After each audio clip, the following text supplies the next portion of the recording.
Hello everyone. Welcome back to STS. 사이언스, 테크놀로지, 이코노미, 스트래티지 등을 고민하는 것입니다. 현재 삼성중공업 발행 주식수가 8억 8천만 주이니까 주가가 10만 원이 되면은 시가총액이 88조가 되는 거 아닙니까? 그래서 저게 어느 정도인가? 현재 하이닉스 시가총액을 확인했더니 84조 8천억입니다. 그래서 오늘은 앞으로 한 10년 정도 이렇게 가급적 장기적으로 과연 저 삼성중공업 주가가 10만 원 돌파하는 거 불가능한지, 아니면 가능할지, 이런 게 너무 궁금하니까 그래서 한번 이리저리 한번 더듬어 봤습니다. 제목처럼 1번, 2번, 3번 이게 조건 3개를 한번 검토를 해봤는데, 1번 조건, 수주 호조 실적 개선이 계속 지속된다 될 것, 이거는 적어도 앞으로 한 5년, 아마도 한 10년간 실제로 진행될 가능성이 매우 높지 않은가, 저는 이렇게 보고 있고요. 연구원이고, 기본적으로 현재 글로벌 조선업 공급 능력이 매우 부족합니다. 지난 10년간 다 망해서 문 닫았기 때문입니다. 그래서 부족한데, 근데 이제 수요가 늘어나니까 그러니까 새로 만드는 배의 가격, 신조 성가 가격 상승이 계속되고 있다, 이런 걸 다 고려하면은 앞으로 실적은 비약적으로 개선되는 거 아니냐. 그래서 23년에 시총 한 10조 시대에 시작을 할 것이고, 그래서 장기적으로는 1번 저 상황만으로도 시총 뭐 한 20조 이상 가능하지 않을까. 근데 문제는 이제 그 다음 아니겠습니까? 그 다음. 그래서 현재 돌아가는 이 슈퍼 사이클은 시간 지나면 결국 멈추지 않겠습니까? 언젠가는 멈추겠죠. 현재 이 사이클은 더 이상 돌지 않는다는 겁니다. 그래서 이대로 여기에 안주해버리면은 과거처럼 2014년 이후처럼 다시 그 수주 절벽, 불황의 늪에 허우적거리면서 눈물 젖은 빵 조각 씹으면서 징징거리게 된다 이겁니다. 그래서 그렇게 안 하려면은 삼성중공업이 지금부터 차세대, 새로운 그런 지속 번영 가능한 그런 먹거리 신산업 발굴해서 성공시키고, 그런 식으로 기업 변신을 시켜야 하지 않겠나, 뭐 그런 겁니다. 그래서 이런 얘기 이전에도 몇 번 말씀을 드렸는데, 그러면 현재 시작한 그렇게만 되면은 현재 시작한 이 슈퍼 사이클이 쉬지 않고 계속 돌아갈 거 아닙니까? 그러면 뭐 시총 30조 이상도 가능하지 않겠습니까? 그래서 이런 거는 지금 정해진 건 없는 거죠. 지금 아무것도 모릅니다. 그렇죠? 앞으로 어떻게 될지는. 전적으로 지금부터 삼성중공업 경영진이, 그 임직원이 뭘 어떻게 하는가, 지금 무엇을 어떻게 하는가에 삼중의 미래가 달려있지 않겠습니까? 뭐 다 그렇잖아요. 인생이 다 그렇잖아요. 근데 그 다음에 어떤 이 주가 한 10만 원 딱 돌파시키는 그 원동력은 자사주 매입 옵션 아닐까 싶습니다. 한 5년 이상 이렇게 지나고 나면은, 이러면 뭐 그전에도 삼성중공업이 전략적으로 딱 선택할 수도 있는 거고요. 이 자사주 문제를. 그래서 자사주 매입 옵션은 결국 사용할 수밖에 없을 걸로 봅니다. 자사주 매입 전략을 잘 활용을 하면은 비록 시총 100조까지 안 가더라도 주가 10만 원 돌파 충분히 가능하다, 저는 이렇게 보고 있습니다. 그래서 앞으로 급증할 이익을 활용해서 자사주 매입, 그중에 또 일부는 소각하고요. 그래서 이 전략, 자사주 전략을 잘 활용하면은 뭐 가령 시총 한 50조 근방에서도 주가 10만 원 불가능하지는 않을 것 같습니다. 이 점을 한번 정리를 하면서 희망회로 한번 돌려보겠습니다. 네. 우선 삼성중공업 사업보고서에서 공시되어 있는 유상증자 1억하고 그 이전, 유상증자 하기 이전에 자사주 매입한 이력을, 이거 예전에 또 한번 살펴본 내용인데 다시 한번 그림 2장 새로 그려서 일단 요 사실부터 정리를 해보겠습니다. 2016년부터 21년까지 유상증자 3번 했습니다. 그래서 늘어난 주식수가 6억 5천만 주. 그래서 3조 8천억 원 프레시머니를 삼성중공업에 투입을 한 거 아닙니까? 그래서 정자 전 주식수는 2억 3천만 주에 불과했는데 지금 6억 5천만 주 늘어서 8억 8천만 주 됐다 이런 겁니다. 저 프레시머니라는 것은 주주들 호주머니에서 추가로 태운 그 눈물 젖은 생돈 아닙니까? 생돈. 그래서 세 번 평균 유정할 때, 유상증자할 때 평균 가격이 한 5,846원이니까 세 번 유정을 다 받고 그 장구한 세월을 버티신 분들은 현재는 명목상 이익 상태일 것 같습니다. 그래서 이걸 보면은 역시 버티는 것이 최고의 전략일 수도 있겠다 하는 생각도 들긴 듭니다. 그렇죠? 5월까지는 대략 손해 상태였을 겁니다. 그런데 불과 한 달도 안 돼서 7년 손실을 하여튼 산술적으로는 만회를 한 겁니다. 그리고 그 사이에 각자 알아서 적당하게 물타기를 잘 했다면 지금은 상당한 수익 상태일 것 같습니다. 네. 자사주는 20년 전 그 슈퍼사이클이 막 돌아갈 때 한창 진행 중일 때 4번 한 기록이 지금 남아 있습니다. 그 4번 동안에 총 한 2,800만 주 매입한 것으로 사업보고서 보면은 그 기록에 남아 있습니다. 당시 자사주 매입 단가를 제가 봤더니 2005년에는 5,310원이었고요. 2007년에는 무려 38,950원이었고요. 매입 단가가. 2008년에는 기록적인 41,900원의 자사주를 매입을 했습니다.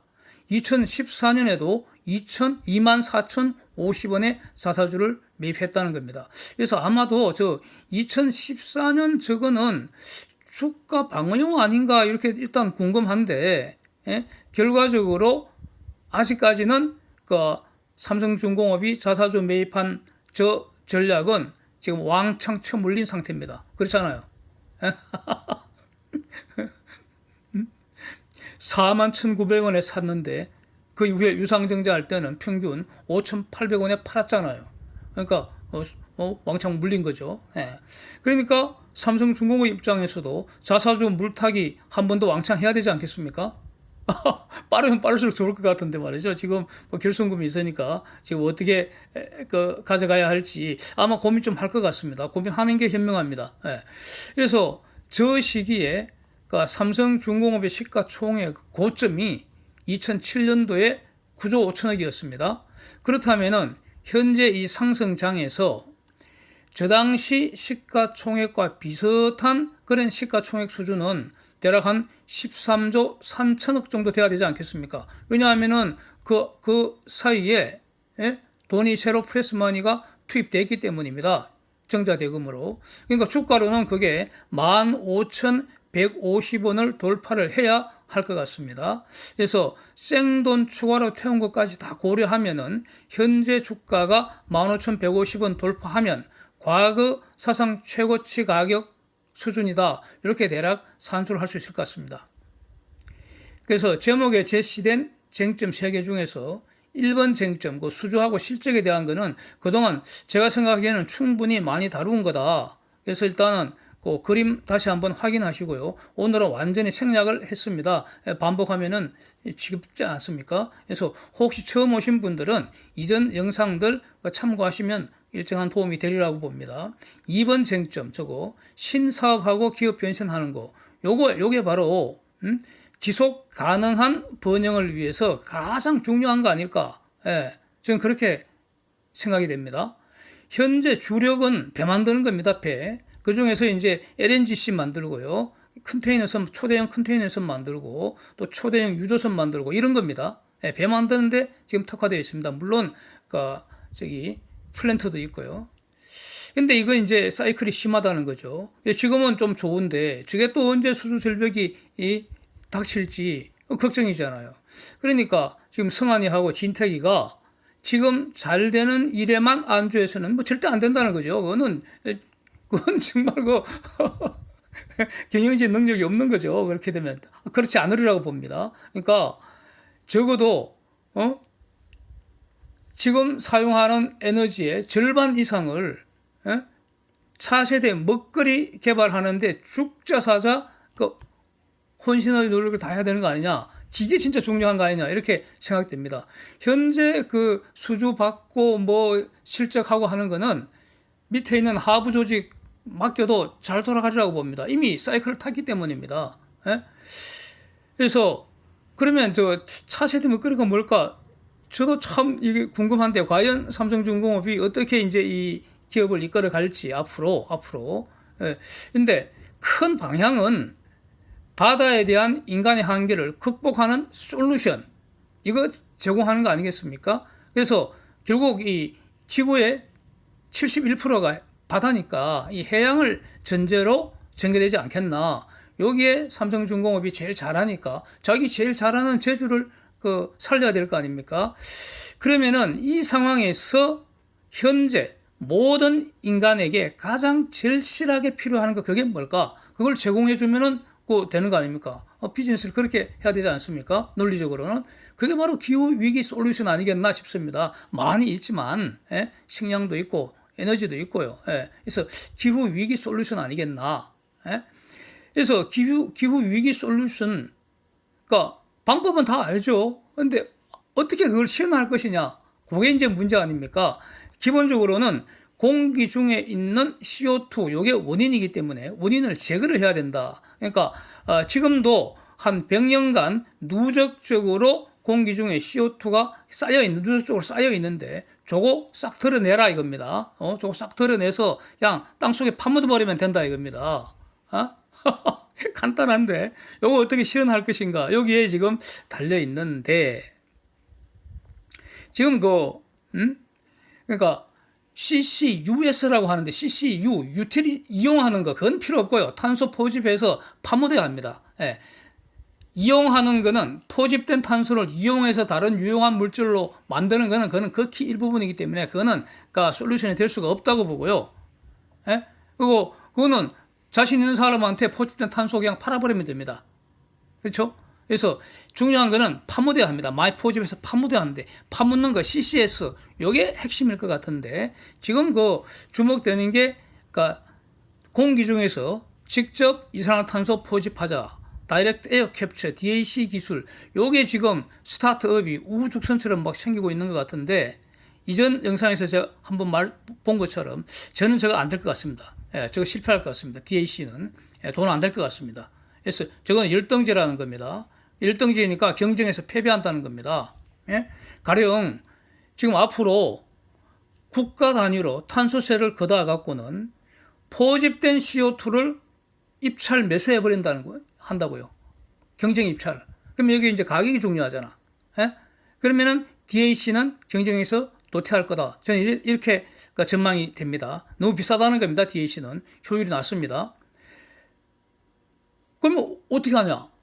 그래서 이전에 봤듯이 CO2 농도가 공기보다 140배나 더 높은 바닷물에서 CO2 포집하는 게 저기 공기 중에서 직접 포집하는 것보다 당연히 효율이 높을 거 아닙니까? 농도가 140배인데 그래서 바닷물에서 포집된 CO2나 공기 중에서 포집된 CO2나 그거 차별하면 안 되겠죠. 왜냐하면 바닷물에 있는 CO2를 줄여도 해수면이 알아서 공기 중에 있는 CO2를 또 포집한다고요. 그걸 이용하자는 거죠. 그래서 그렇게 되면은 DAC 기술은 DSC 기술한테 패배하는 거죠. 그렇게 되지 않을까 싶습니다. 그러면은 여기서 삼성중공업이 이런 기술을 자체를 개발할 필요는 저는 없다고 봅니다. 그럴 필요는 전혀 없는 거죠. 세상에 날고 뛰는 천재들이 DSC 기술을 개발할 거라고요. 그 사람들은 그 사람들끼리 경쟁할 테고 거기서 살아남는 기술 그거를 가지고 실현을 시킬 때 그때 삼성중공업의 이 플랜트 능력이 반드시 필요한 거 아니냐. 그 두 개를 딱 접합시키면은 삼성중공업의 새로운 비즈니스 하나 탄생하는 거 아닐까. 하여튼 이런 의견이 있습니다. 저의 의견입니다. 저의 의견. 한번 생각해 봤고요. 그다음에 지금 삼성중공업이 지금까지 세상에 없던 거를 새로 저가 만들어내서 비즈니스 한 거 없잖아요. 그걸 하나도 없잖아요. 전부 다 세상에 이미 있는 거 개량한 거 아니겠습니까? 그래서 CO2를 땅속에 파묻는 기술도 이미 수십 년 전서부터 사용하고 있는 기술입니다. 지금도 사용하고 있습니다. 어디에 사용합니까? 기존 유정 기름 퍼올리는데 그게 이제 오래 지나면 기름을 다 퍼내고 나면은 더 이상 퍼내는데 돈이 많이 들잖아요. 단가가 비싸지잖아요.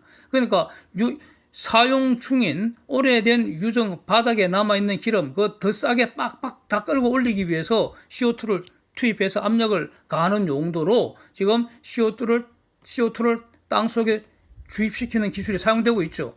요걸 이제는 본격적으로 개량 연구를 해야 되지 않을까. 이걸 대량으로 가장 효율적으로 깊은 바닷속 빈 가스정에 CO2 파묻는 기술, 요걸 개발해야 되지 않겠나. 요거 지금 그 MOU 체결해서 지금 글로벌 그 기업들이 동맹을 맺어서 지금 하고 있다는 거 아닙니까? 예. 아니면 이제 삼성중공업이 이거 만들어낼 재주가 없으면은 그러면 이제 사오는 재주는 있어야죠. 제일 좋은 기술 가진 스타트업 인수하면 되잖아요. 예. 못 만들면 사오기라도 해야지 뭐. 이런 방향으로 나가는 게 생각할 수 있지 않을까 싶고요. 그 다음에 두 번째로 뭐 제가 지금까지 생각나는 거는 이건 지금까지 영상으로 한 번씩 다 다룬 내용이어서 한번 정리해 본 겁니다. 4세대 그 모듈식 원자력도 마찬가지입니다. 아마 MSR이 그러니까 선박에 채용될 가능성이 높지 않을까 싶습니다. 그런데 삼성중공업이 이 MSR 원자로를 직접 기술 개발하고 원자로까지 만들 필요는 저는 전혀 없다고 봅니다. 그렇게 해서는 안 된다고 봅니다. 예. 예? MSR 원자로 만드는 거는 가령 한국에서는 한국원자력연구소에 맡기고요. 그 다음에 전 세계에 이 분야 천재들이 지금 버글버글 하지 않습니까? 걔네들끼리 지금 축자 사서 경쟁하고 있잖아요. 그래서 경쟁시켜서 그 중에서 제일 좋고 제일 강력한 원자로를 삼성중공업이 선택하면 될 거 아닙니까? 일종의 삼성중공업은 수요자 아니겠습니까? 수요자. 원자로의 수요자이기 때문에. 예? 물론 이제 궁극적으로 또 고객이 선택하겠지만, 예, 그렇게 되는데, 원자력 추진 대형 선박에서 원자로는 반드시 필요하죠. 필수 조건입니다. 그러나 충분하지는 않다는 거 아닙니까?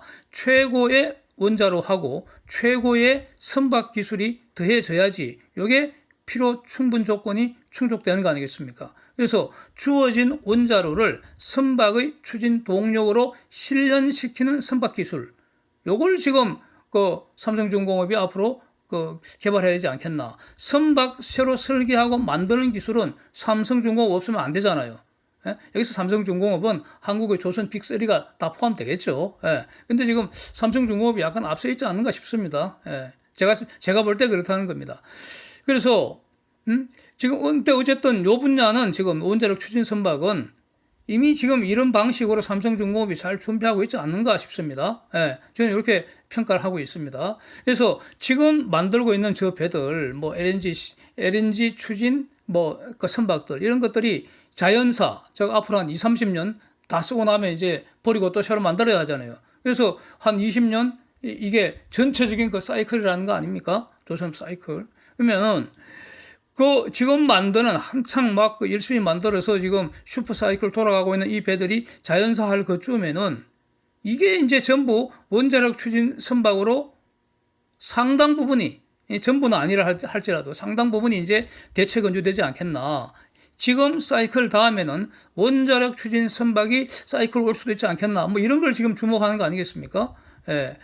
그 다음에 이제 이외에 다른 이제 그 신기술, 신사업 발굴은 뭐 엄청 많을 겁니다, 앞으로. 예. 그러면 이제 그거는 삼성중공업이 어떻게 하는지 앞으로 우리는 시장이니까 가만히 두고 보면서 시장이 할 일은 성적표 제대로 매기는 겁니다. 예, 쟤네들이 잘하고 있는지 못하고 있는지 성적표가 딱 매겨서 잘못하면 그냥 팔고 떠나면 되는 거죠, 뭐.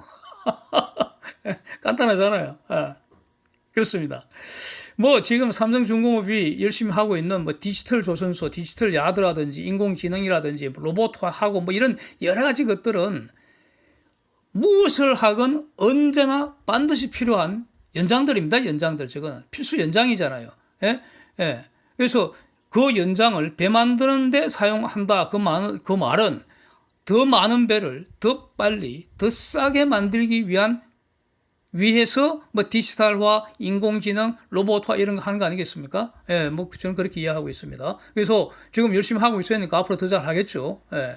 이제 세 번째 쟁점, 자사주 매입 요 전략 한번 보겠습니다. 경영진을 어떻게 평가합니까? 기업 가치를 극대화시켰는가? 요걸로 평가하잖아요. 주고 유능한지 무능한지, 예? 승한이가 유능한지 무능한지, 예? 유능하면 돈 더 줘야 되고 무능하면 잘라야 되고 그렇잖아요. 그럼 뭘로 평가합니까? 가장 중요한 성적표는 시가총액입니다. 주가입니다, 주가. 예, 좋은 기업은 시가총액이 높고요. 이게 일시적으로 높은 게 아니라 지속적으로 높고요. 그 다음에 시가총액이 계속 올라갑니다. 그렇죠? 예. 그래서 역으로 시가총액이 높다고 해서 반드시 좋은 기업은 아니죠. 그렇습니다. 그래서 삼성중공업은 앞으로 23년부터 해마다 이제 흑자가 증가할 것 같은데 이 흑자는 이 당장은 결손금부터 까야 되지 않겠습니까? 그 후에 이제 배당 가능 이익이 발생할 그 쯤이 되면은 시가총액 극대화 전략으로 아주 진지하게 자사주 매입 전략을 고려할 수밖에 없지 않겠나 그렇게 저는 생각합니다.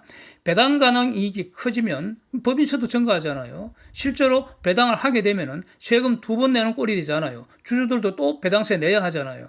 그래서 자사주 매입을 하면은 이거 적절하게 비용 처리할 수 있고 주가 오르면 주주한테도 배당보다 훨씬 더 실질적으로 이익이 더 큽니다. 예. 예? 그래서 실질적으로 기업 가치 극대화시키는 전략을 다 사용하고 나서 배당은 그 다음에 주는 겁니다. 예, 삼성전자처럼. 예. 그때까지 계속 기업은 성장해야 되는 거죠. 삼성중공업이. 예. 그래서 또 기업이 자사주를 적절하게 보관할 필요도 있죠. 그러니까 지금 자사주 테크를 해야 한다는 겁니다. 저렴하게 자사주를 보관해 놨다가 지금 가령 한 5, 6천, 만원경, 2만원경에 자사주 왕창 매입을 해 뒀다가 한 10만원쯤 됐을 때 그 후에 가령 필요할 때 기업 인수합병도 많이 해야 될 텐데 인수합병의 대가로서 자사주 주버릴 수도 있잖아요. 주식 수합이잖아요. 그러니까 기업 입장에서도 자사주 테크가 매우 중요합니다. 그렇고 또 이제 주목해야 될 거는 현재 삼성중공업 대주주 지분율 20.84%인데 요거 너무 낮습니다. 그렇죠? 낮은 지분 요거 보강하기 위해서도 자사주 매입이 매우 효과적입니다. 자사주 회사 돈으로 자사주 사놔 버리면은 그거는 의결권 산정할 때 포함 안 되잖아요. 그렇죠 지금? 그래서 그 다음에 또 외국인 지분율이 상당 수준 앞으로 계속 올라갈 거로 저는 보기 때문에 그러면 외국인들은 당연히 자사주 매입을 주문을 할 겁니다. 그러면 시가총액이 올라가니까 자기들이 갖고 있는 주식의 가치도 올라가니까 당연히 주문을 한다 이겁니다. 대주주 외국인 딱 뭉쳐버리면 대주주인데 또 그거 무시할 수 없죠. 그 국민연금도 마찬가지입니다. 이런 점 전부 고려하면은 향후 그 삼성중공업 자사주 매입 테마 이거 주목될 수밖에 없지 않겠나 이렇게 정리할 수 있을 것 같습니다. 물론 뭐 단기적인 테마는 아니고요. 한 4, 5년 지난 다음에 빠르면 한 2, 3년 후에나 형성되지 않겠나 이렇게 생각합니다. Thanks for watching. See you next time.